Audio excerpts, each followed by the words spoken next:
there are plenty of artists who spend years chasing their first hit. Zara Larsson had the opposite problem. She found success remarkably early, accumulated billions of streams, collaborated with some of the biggest names in pop music, and built one of the most recognizable catalogs of the last decade. Yet, despite all of that, she has never quite occupied the same cultural space as many of her peers. It's an unusual career trajectory. By almost every measurable standard, Zara Larsson has been successful. But if popularity were measured by public perception instead of streaming numbers, you could easily mistake her for an artist still waiting for her breakout moment. So, how exactly does that happen? Well, long before Lush Life dominated radio playlists, Zara Larsson was already a well-known name in Sweden. At just 10 years old, she won Talang, the Swedish version of Got Talent, introducing audiences to a vocalist whose technical ability immediately stood out. Unlike many child performers, however, Larsson didn't rush into an international career. Her transition into mainstream pop happened gradually, giving her time to develop as both a singer and recording artist. When she finally broke into the global market, she did so in spectacular fashion. Between Lush Life, Never Forget You, Ain't My Fault, and later Clean Bandit Symphony, Zara Larsson became the voice behind some of the defining pop songs of the mid to late 2010s. Even today, those tracks continue to generate hundreds of millions and in some cases billions of streams. From a commercial perspective, that's exactly what a successful pop career is supposed to look like. But something very interesting happened. People remembered the songs far more than they remembered the artist. This is in no way a criticism of Zara Larsson herself. Instead, I would more so say it highlights a broader shift in how modern pop stardom works. Success today is no longer determined solely by chart positions or album sales.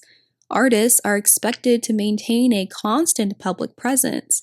Every interview, social media post, award show appearance, and viral moment contributes to building a recognizable public identity. In many ways, musicians are now expected to function as full-time content creators. The music alone rarely does all the work anymore. Compare that to artists like Taylor Swift, Billie Eilish, or Sabrina Carpenter. Their careers extend well beyond their songs. Their personalities, narratives, and public images have become inseparable from the music itself.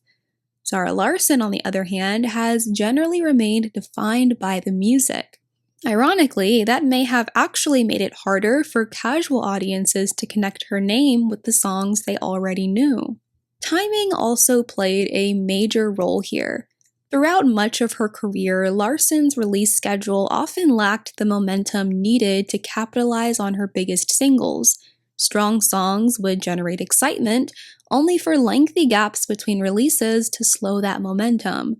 By the time full albums arrived, the conversation had often shifted elsewhere. That's less a reflection of the music's quality than the realities of the streaming era. The internet rewards consistency above almost everything else. Attention moves quickly, and even established artists can find themselves competing against an endless stream of new releases, viral trends, and emerging creators. Maintaining visibility has become almost as important as making good music. Another reason Zara Larsson's career feels unusual is that public perception doesn't always align with commercial reality. Online discussions frequently frame artists in extremes. Either they're dominating the industry or they're described as having fallen off. There's very little room for nuance. Larsson exists somewhere between those two narratives. She may not command the constant headlines of some contemporaries, but her music continues to perform exceptionally well around the world. Her catalog remains remarkably consistent in terms of streaming performance, and her collaborations continue to introduce her to new audiences, like those of Tyla and Pink Panthers. By most objective standards, that is sustained success. It simply doesn't look like the version of success many people have come to expect. In recent years, that perception has started to shift in a major way. As social media platforms like TikTok have revived her older hits such as Symphony, younger listeners began discovering or rediscovering her music. I would also attribute that to the 2016 nostalgia phase we are currently experiencing in 2026. At the same time, Larsson has continued refining her artistry, receiving stronger critical recognition and demonstrating a growing confidence in her creative direction. Rather than attempting to reinvent herself with every release, she has gradually built a career defined by consistency. That may not generate headlines every week, but it has given her something many artists struggle to achieve, which is longevity. Zara Larsson's career challenges many of the assumptions people have about success in pop music. She didn't disappear, she didn't become a one-hit wonder, nor did she fail to live up to expectations. Instead, I would say she became something much rarer, an artist whose music achieved widespread cultural recognition while her public profile remained comparatively understated. In an era where celebrity often overshadows artistry, Zara Larsson represents an interesting counterexample.